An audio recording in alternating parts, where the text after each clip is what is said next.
పుట్టబోయే బిడ్డ ఆరోగ్యంగా పుట్టాలి అంటే తల్లి ఆరోగ్యంగా ఉండాలి.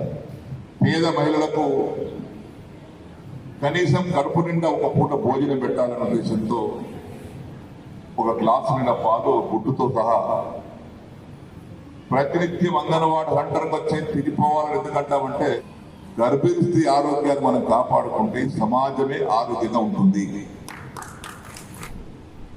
పుట్టిన బిడ్డ ఆరోగ్యం ఉండాలంటే తల్లి ఆరోగ్యం ఉండాలి. ఒక చెట్టుకు మంచి పండ్లు కావాలంటే ఏం కావాలి? చెట్టుకు బలంగా ఉండాలి. గర్భిణీ స్త్రీని ఆరోగ్యవంతంగా చూసుకోవాలి.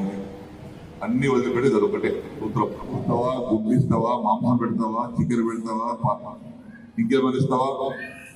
ఆరోగ్యంగా తల్లి చూసుకోవడం ముఖ్యం. మాసాల వరకు బాలింత కూడా పాలు రావాలి, తల్లికి బిడ్డకు పాలు ఇవ్వాలి. కాబట్టి తల్లి ఆరోగ్యం ఉండాలని బాలింతలకు కూడా అన్నం పెడుతుంది మీరే. అంటే సమాజంలో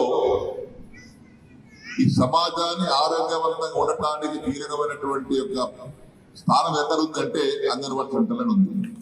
మరిన్ని వీడియోస్ కోసం ఛానల్ ని సబ్స్క్రైబ్ చేయండి. లేటెస్ట్ అప్డేట్స్ కోసం వాట్సాప్ ఛానల్ ని ఫాలో చేయండి. అండ్ లింక్ డిస్క్రిప్షన్ లో ఉంది.